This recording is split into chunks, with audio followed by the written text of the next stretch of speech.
केवल एक ही बात तो कहनी थी, हम राम नहीं कहेंगे अल्लाह कह लेंगे। ना उनका घर छूटता, ना उनका परिवार छूटता, ना उनकी जमीन जायदाद छूटती, ना उनका व्यापार छूटता।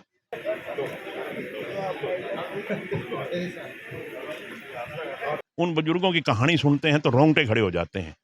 इतना बड़ा दंश झेलने के बाद, इतनी बड़ी त्रासदी के बाद उनको किसी ने याद ही नहीं किया। भिवानी हलचल में आपका स्वागत है। इस वक्त फिलहाल हम पंचायत भवन में मौजूद हैं, जहां पर विभाजन विभीषी का स्मृति दिवस मनाया जा रहा है। ये दूसरा वार्षिक हम ये कह सकते हैं, प्रधानमंत्री नरेंद्र मोदी की तरफ से ये घोषणा की गई थी। ये दूसरा वर्ष है। अंदर के दृश्य दिखाएंगे, कुछ पीड़ितों से भी बातचीत कराएंगे जो पाकिस्तान से भारत पहुंचे थे, उन बुजुर्गों से भी हम बातचीत कराएंगे। फूलवती जी, वाइफ ऑफ ईश्वर दास, कृपा करो को प्राय मेहरबानी सहज सम्मान मंच के समीप लाना है। मैं माननीय घनश्याम शराब जी, विधायक जी, माननीय विनोद भैया जी, दोनों से मैं अनुरोध करूंगा कि मंच के पास आ जाए। यहीं पे बुजुर्गों का सम्मान करेंगे। इसी कड़ी में सबसे पहले 5 लाइन में खड़े कर लें। पर आपसे सबसे अनुरोध करूंगा कि सहज सम्मान बुजुर्गों से, बाकी हट जाए, भीड़ ना करें प्लीज।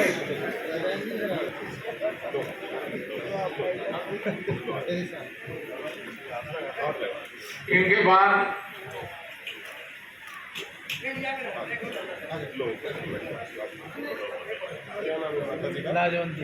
भिवानी में पहली बार अस्पताल आया आपके द्वार। एमके हॉस्पिटल लेकर आए हैं स्वास्थ्य सेवा किफायती दरों पर। आपको यह जानकर बहुत खुशी होगी कि अब आपके शहर भिवानी में एमके हॉस्पिटल भिवानी आपके लिए लेकर आए हैं सभी सुविधाओं से सुसज्जित मोबाइल परीक्षण बस, यानी हॉस्पिटल ऑन व्हील्स, जिसमें आपको सभी सुविधाएं जैसे कि ईसीजी, एक्सरे, खून की जांच, अनुभवी व प्रशिक्षित डॉक्टरों का परामर्श आदि सभी सुविधाएं एक ही स्थान पर मिल सकेंगी।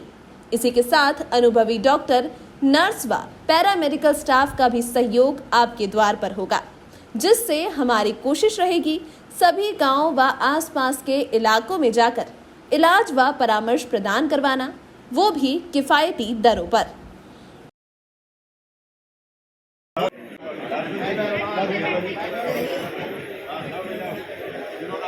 उड़ान की कृपालता करण श्री कृष्ण चंद जी मलिक, कृष्ण चंद जी मिड्डा, अकम राम जी लूथरा, अमृत कला मल्होत्रा अते शानू राम जी आने की कृपालता करण। सम्मान हो रहा है, उनकी फोटो नहीं आएगी तो हमें भी अच्छा नहीं लगेगा, आपको भी नहीं लगेगा।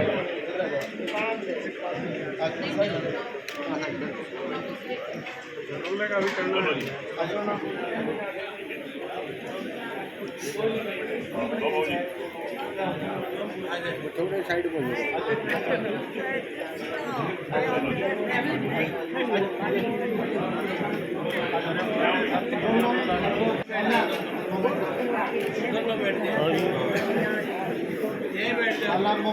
चंद जी मिड्डा, अकम राम जी लूथरा, अमृत कला मल्होत्रा, शानू राम जी। सामने देखो बाबूजी, शानू राम तक हो गए हैं।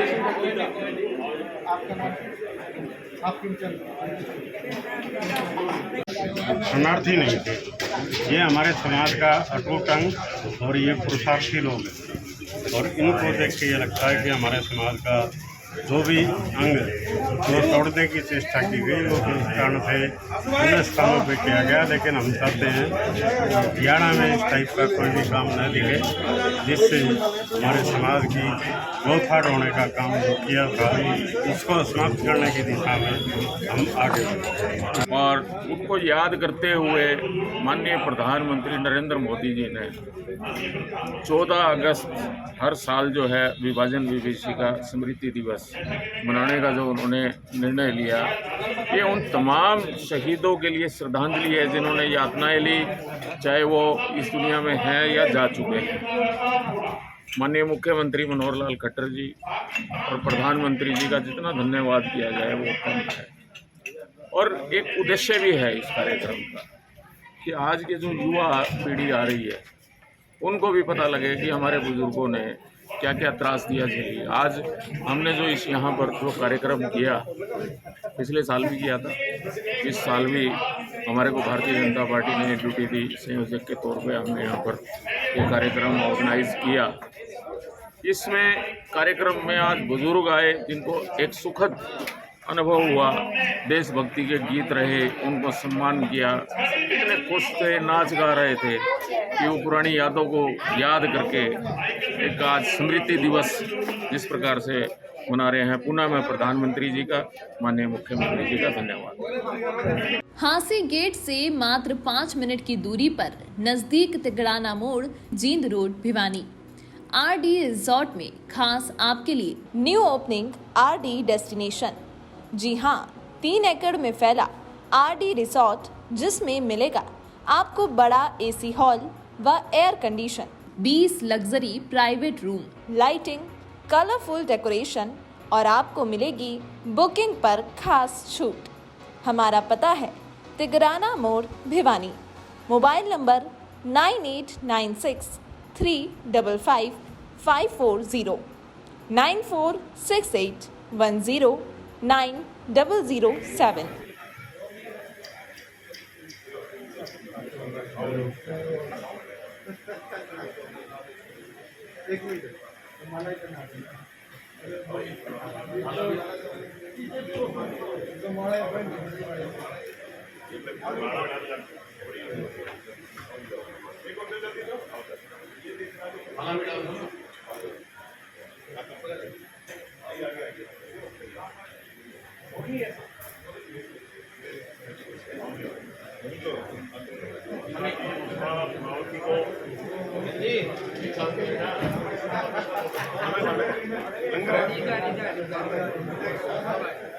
विभाजन विभीषिका स्मृति दिवस के दूसरे मौके पर विनोद बैणा विधायक जी हमारे साथ हैं। सर, स्वागत है। धन्यवाद। स्मृति दिवस को लेकर के क्या संदेश देना चाहेंगे?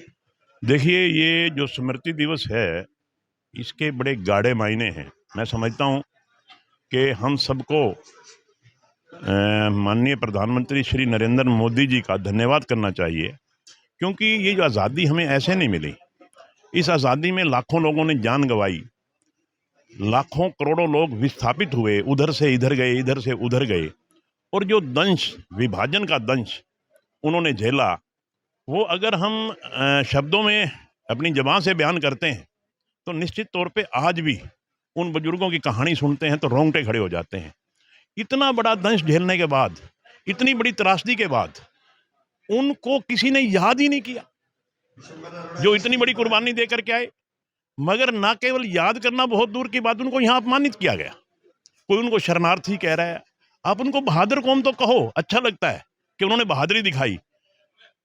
केवल एक ही बात तो कहनी थी, हम राम नहीं कहेंगे, अल्लाह कह लेंगे। ना उनका घर छूटता, ना उनका परिवार छूटता, ना उनकी जमीन जायदाद छूटती, ना उनका व्यापार छूटता। इतनी बहादुर कौम जिनने धर्म के लिए सब कुछ न्यौछावर कर दिया और अपने सामने अपने बच्चे मरवाए, और उनको कुछ लोगों ने शरणार्थी तक कहा। ये बहुत शर्म की बात थी। उस टाइम की सरकारों ने भी कोई एक्शन नहीं लिया। मैं धन्यवाद करता हूं आदरणीय नरेंद्र मोदी जी का, जिन्होंने लाल किले की प्राचीर से आज से 2 साल पहले ये ऐलान किया था कि विभाजन की विभीषिका को भुलाया नहीं जा सकता, उस दंश को भुलाया नहीं जा सकता। जो लोग विस्थापित हुए, जिन लोगों ने कुर्बानियां दी, उन्होंने ऐलान किया कि हर वर्ष 14 अगस्त को विभाजन विभीषिका स्मृति दिवस मनाया जाएगा और 15 अगस्त को देश की आज़ादी का जश्न मनाया जाएगा। आज उन्हीं के ऐलान के हिसाब से पूरे भारतवर्ष में हर जिला हेडक्वार्टर पर, हर जिला मुख्यालय पर विभाजन विभीषिका स्मृति दिवस मनाया जा रहा है। जो उस समय जिन लोगों ने शहादत दी थी उनको नमन किया, उनको श्रद्धासुमन अर्पित किए, और हमारी भिवानी की टीम ने, भिवानी के सभी लोगों ने इसमें पूरी रुचि दिखाई। मैं इनका सबका बहुत बहुत धन्यवाद करता हूँ। और जिन्होंने इस दंश को अपनी आंखों से देखा, अपनी आंखों से झेला, उनको आज हमने नमन करने का काम किया, हमने उनसे आशीर्वाद लेने का काम किया, उनको सम्मानित करने का काम किया। मैं समझता हूँ जो कुछ हो गया, मगर आज उनका आशीर्वाद पा करके हम भी धन्य हो गए। आप मानते हैं कुछ स्वार्थी नेताओं का उस दौरान हाथ रहा होगा विभाजन को लेकर के? ऐसा है, इसमें तो कोई दो राय ही नहीं। ये जो विभाजन हुआ उसमें कहीं ना कहीं स्वार्थ तो था, मगर वही बात है, कम से कम उसके बाद उन लोगों को तो आपने तो अपना स्वार्थ हल कर लिया, आपने स्वार्थ सिद्धि कर ली, मगर उन लोगों को तो आपने संभाला ही नहीं जो बेचारे विस्थापित हो गए, मियाँ बीवी अलग हो गए, मिले नहीं आपस में, बच्चे कहीं चले गए, माँ बाप कहीं चले गए, बच्चे नहीं मिले। लोगों ने अपने बच्चों की सुरक्षा के लिए, इज्जत की सुरक्षा के लिए अपनी बेटियों का गले रोन दिए, सिर्फ इसलिए कि हमारी इज्जत महफूज रहे। मगर उसके बावजूद भी इतनी बड़ी शहादत के बाद, इतने बड़े दंश के बाद भी उनको किसी ने उनकी पीठ नहीं थपथपाई, बल्कि उनको अपमानित करने का काम किया। ये उस टाइम की सरकारों का हाल है। शरणार्थी जैसे शब्द यहाँ पर प्रयोग किए गए, पुरुषार्थी शब्द प्रयोग होना चाहिए, कुल मिलाकर के हम यह कह सकते हैं। देखिए, शरणार्थी शब्द प्रयोग हुआ, हमने विधानसभा में भी आवाज़ उठाई, उसका रिजल्ट ये आया कि आज मैं कह सकता हूं कि 90% लोगों ने शरणार्थी कहना बंद कर दिया। कोई 5-10% हैं, इनके भी अभी इंतजार करेंगे, नहीं तो दोबारा सेशन में आवाज़ उठा करके इसके भी कानून बनाने का काम करेंगे।